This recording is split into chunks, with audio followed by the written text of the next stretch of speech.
बच्चों, मैं एस.एस. झा सुभाषितानी पाठ से आप लोगों को 3 श्लोक की व्याख्या करके प्रथम, द्वितीय, तृतीय का मैंने भेजा था। अब इस प्रकार से चतुर्थ श्लोक के अर्थ को और भाव को समझें, साथ ही इसके उच्चारण को अवश्य समझें, क्योंकि ये श्लोक का जब तक सही उच्चारण नहीं होगा तब तक आप उसके भाव को, अर्थ को नहीं समझ सकते हैं। इसको समझें। मैं उच्चारण कर रहा हूँ, इस उच्चारण को आप जरूर देखें।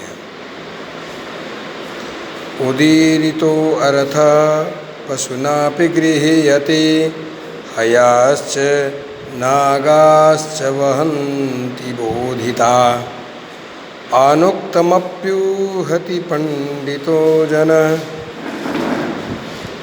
परोंकित ज्ञान फला हि बुद्धयः। एक बार पुनः इसको समझ लेंगे शब्दों को। उदीरितः अर्थ, शब्दों को देखेंगे।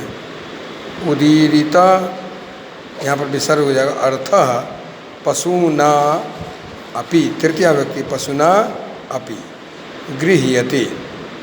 हयाः विसर्ग, यहाँ पर विसर्ग को श हो गया। हयाश्च नागाः विसर्ग है।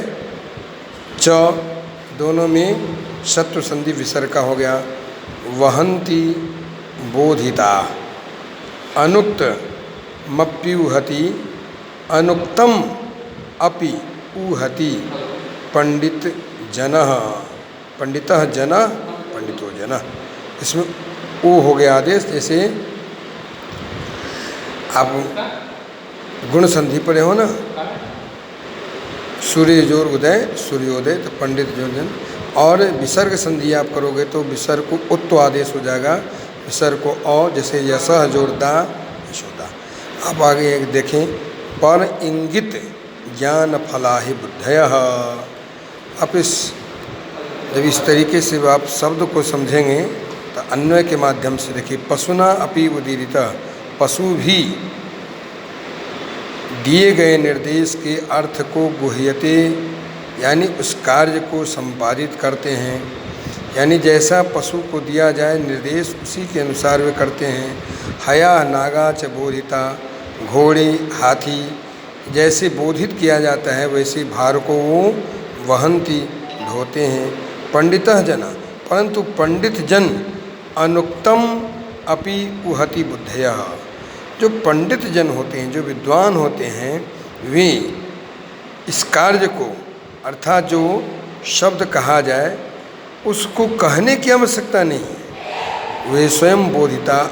यहाँ पर जो है अनुक्तम, बिना कहे, अनयुक्तम, न युक्तम अनुक्तम, यहाँ पर अन हो गया नहीं, बिना कहे ही वे भी समझ जाते हैं।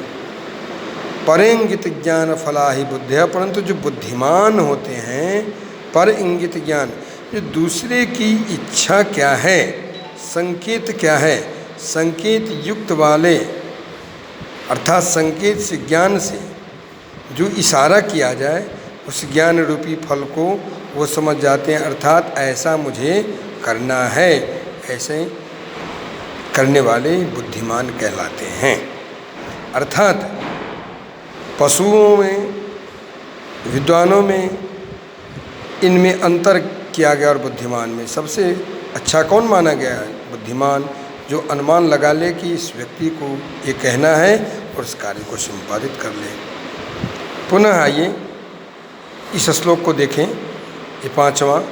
क्रोधो हि शत्रु प्रथमो नराणाम देह स्थितो देह विनाशनाय यथा स्थित काष्ठगतो हि वह्नि सैव वह्निर्दहति शरीरम। क्रोधो ही शत्रु, क्रोध जो है सबसे बड़ा शत्रु है। किसका? नराणाम, मनुष्यों का। कब? तो प्रथम, सबसे बड़ा पहला शत्रु कौन है? नराणाम। तो कहा क्रोध। कहा कैसे? कहा देह स्थितो देह विनाशनाय, देह में, शरीर में स्थित जो यह क्रोध है वह सबसे बड़ा शत्रु है। किस लिए कहा? देह विनाशनाया, शरीर को नष्ट करने के लिए, शरीर को नष्ट करने के लिए यह सबसे बड़ा शत्रु है। अर्थात मनुष्यों के शरीर में रहने वाला क्रोध ही उसका सबसे बड़ा शत्रु है, जो शरीर को नष्ट कर देता है।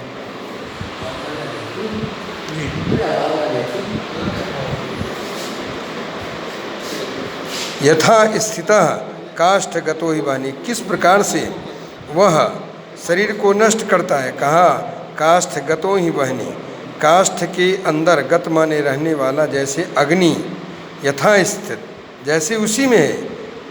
यथा स्थित में अव्ययीभाव समास है।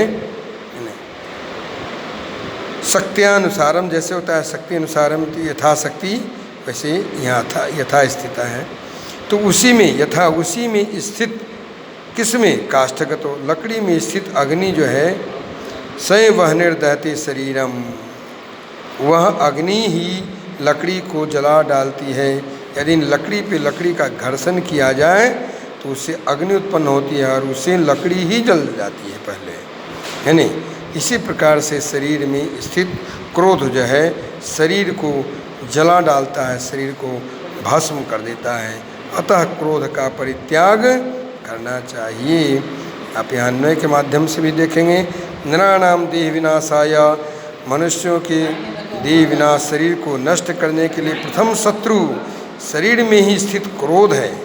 यथा जैसे काष्ठगतः स्थितः वह्नि, लकड़ी में स्थित अग्नि काष्ठम एव दहति, लकड़ी को ही जला डालती है अग्नि, वह तथैव शरीरस्थ क्रोध, उसी प्रकार से शरीर में स्थित शरीरम दहति, शरीर को ही यह क्रोध जला डालता है।